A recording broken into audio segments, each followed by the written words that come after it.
I have had a full and busy 4-day weekend. The last 2 days I have spent building and sanding and assembling a car camp riser that works for my 2012 Toyota RAV4. The one thing that made my design a little difficult is that I still wanted to be able to access the trunk under the floor, which meant that I needed the back end to be one width between the wheel wells, and the front end had to have legs that spanned the floor trunk. So I am going to show you my little setup for car camping that I'm going to be using about 4 to 6 times in the next couple weeks through the rest of the summer. And yeah, so what you're seeing behind me right now is pretty much a permanent installation, with the exception that this 2x4 will not be fully assembled. I'm going camping this weekend, and so I left the 2x4 screwed into the piece of plywood because it's just going to be easier. This is something I would do before going out to go car camping, just because that way I can do it with a drill. But on a normal day-to-day basis, this 2x4 is not going to be attached to this piece of plywood. It is going to be underneath and to the back behind both the table and my storage box. So on a day-to-day basis, there's going to be the plywood with the rubberized mat on the top of it. That's because I have my dog who's currently in the back seat. I wanted to make this as realistic as possible to show you the whole transformation. She's usually in the back seat every single day because she comes to work with me, and so I've got a little safety sling that she's in that keeps all the dirt inside and keeps her feeling safe in the back seat. You'll see me unclip that as I fold the seats down to make the bed. But when I have passengers, more than just one, she is in the back here. So I wanted to be able to still keep that usable on a daily basis, because this right here is a permanent installation. I can totally take it out if I wanted to, but it kind of creates a false floor, and I made sure that the rubberized mat will fit on top of it. That way, when Khaleesi's in the back, there's, you know, if we go to the river or something, she's not getting everything wet. So I'm going to put the seats down and assemble the bed so you can see what that looks like, and then kind of explain a little bit more to you. The things that I used cost about $60. It was 1 3/4 inch piece of plywood sanded on one side. It was only one 2x4. The other one I used to sand and do my work on. 1 2x4 and a 4x4, which I didn't use very much of, but I wanted really sturdy legs. So here we go.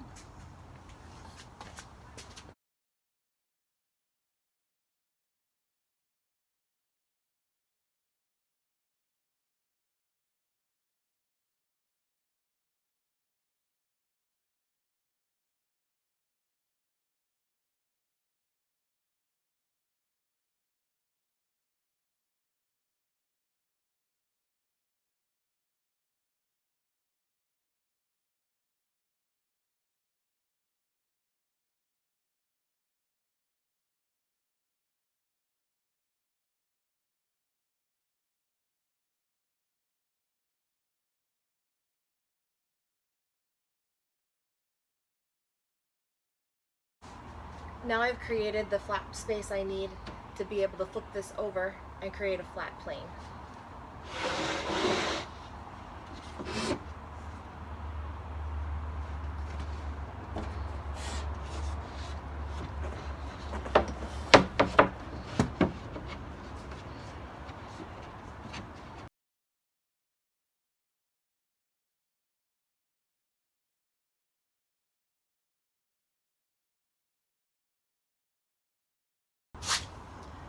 If you were to get out a level right now, you would see that there's a little bit of a slight dip in the middle because the headrest is up a little bit higher even than the foot. The reason for that is because the seats in the Toyota RAV4 2012 do not go flat.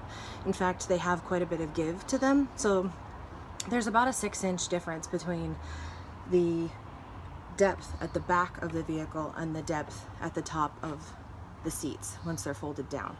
And so I had to accommodate for that by creating something that leveled that out. The complication is, what do you do when the backside is a little bit mobile. So it's going to move one way if one person's sleeping in the back, and it's going to move a little bit further if there's two. So my basic design is this. There's two 8-inch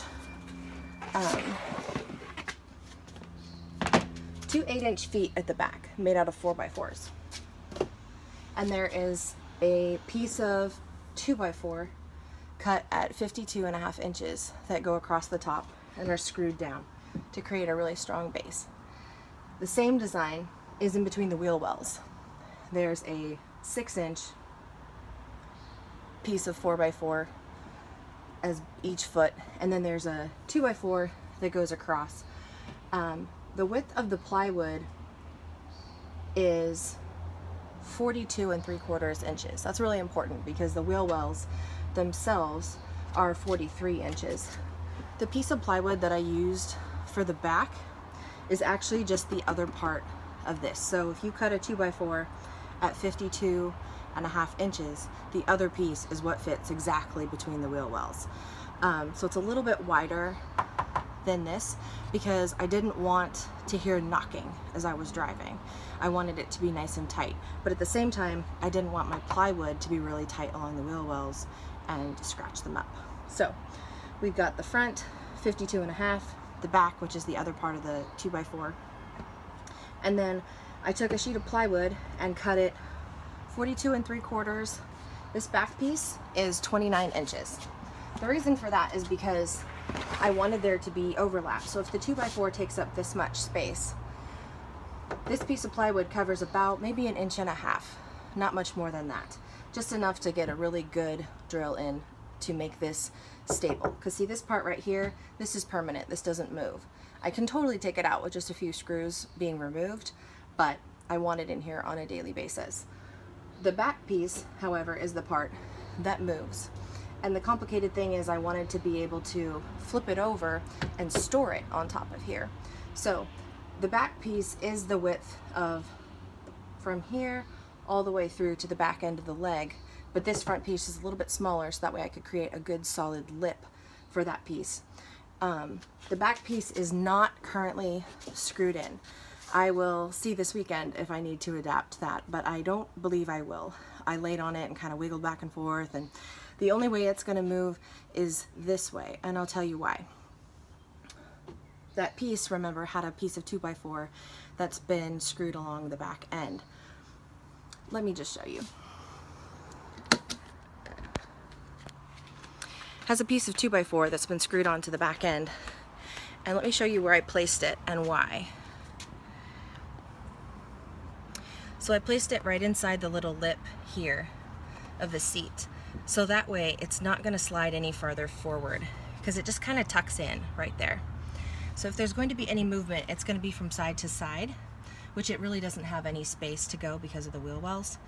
But this creates a very level spot for your head to be and creates, you know, support without allowing it to fall forward. So I will be really surprised if I'm going to need to bolt in this second piece. Let me take you back so that way I can speak more.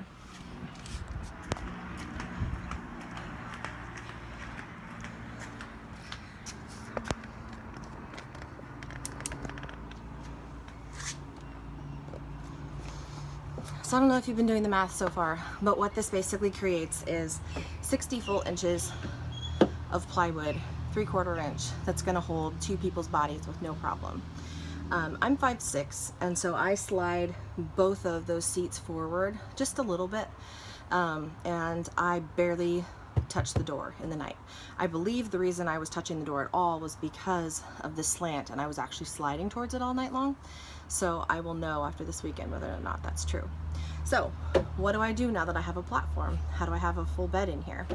I have a mattress that I got off of Amazon. It's a 4-inch mattress, and it folds like an accordion. So if you go back to when I first started, it would fit just past the lip, push back against the back seat, and it would take up a lot of this space, but it would still leave space to pack other things here in the back. So let me show you what it looks like with the mattress.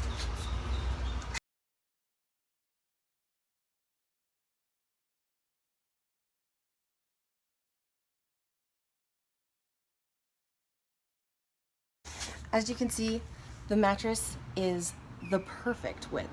It could not be any wider and still fit well in this space.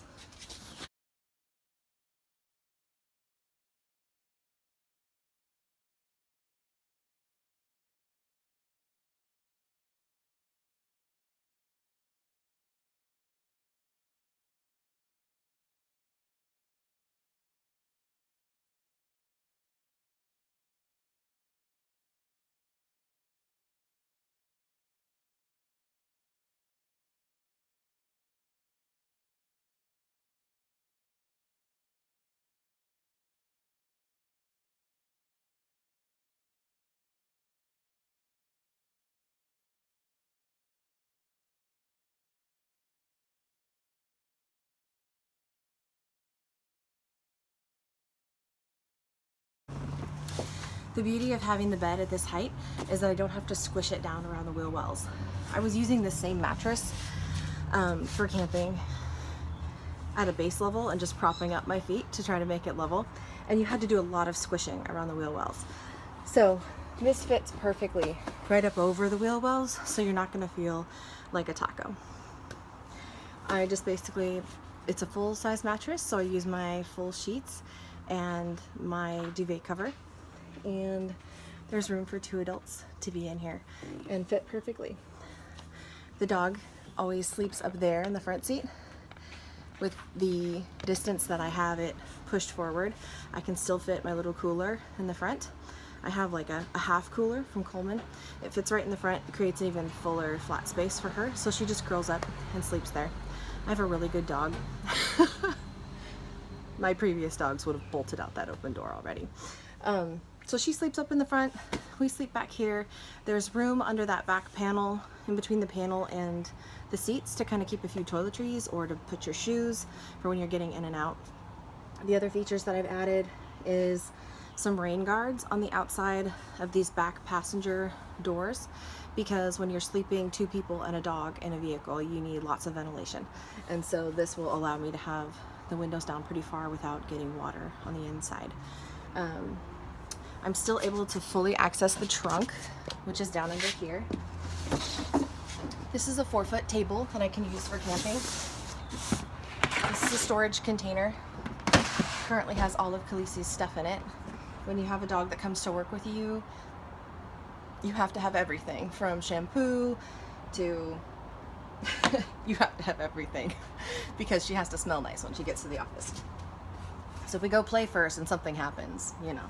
So I've got a trunk under here, which has a lot of my other stuff. I've got a single burner stove.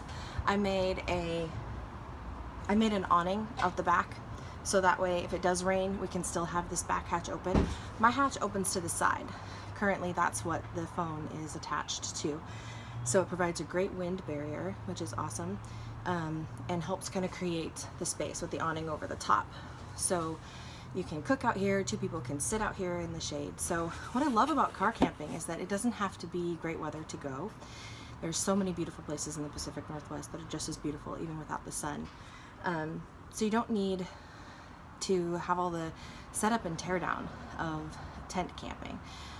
And it's really friendly towards rainy days.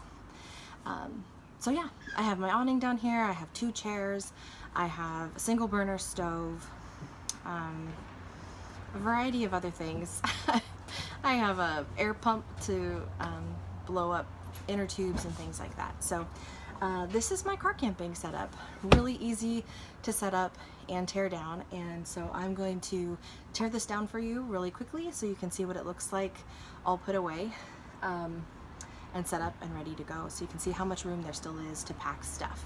So when I go car camping, I still pack pretty light, basically just a backpack, and I have the person who comes with me pack about a backpack. So there's plenty of room behind the front seats for a backpack apiece. You could put the cooler up there. You could put the cooler back here once everything's all set up. Eventually, this is going to be storage for camping, and Khaleesi will have a separate box up front.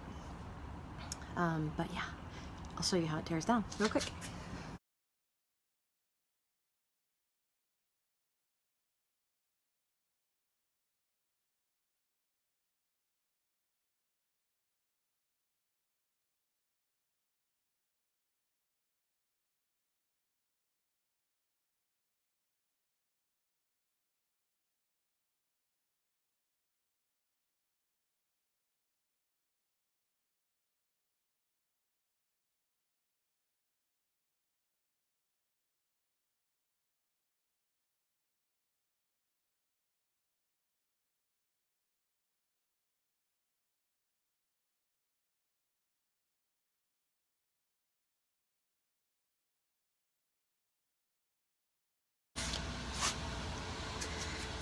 since I know you couldn't see me, I didn't put the headrest back on or set back up Khaleesi's little sling that she hangs out in. I just set up the back seats, put the mattress up. So yes, it does take out visibility in the back when driving. It's possible I might be able to lay it down. I don't know. I've not tried that.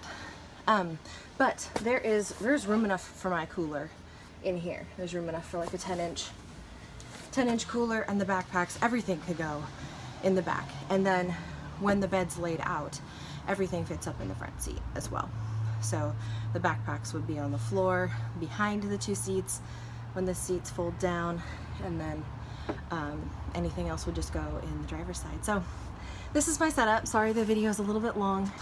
I've been working really hard on this. I sanded all the pieces, put it together, designed it myself. I went onto YouTube, and there's a lot of RAV4 setups that look really great. I didn't find any that utilized the trunk, and that seems to be something unique to my setup. It is definitely sturdy. I'm not a small woman, and this holds me up really, really well. And I also have friends who are going to come with me. So thank you so much for watching. If you have any questions, go ahead and comment below, and come car camping with me. It's gonna be so fun.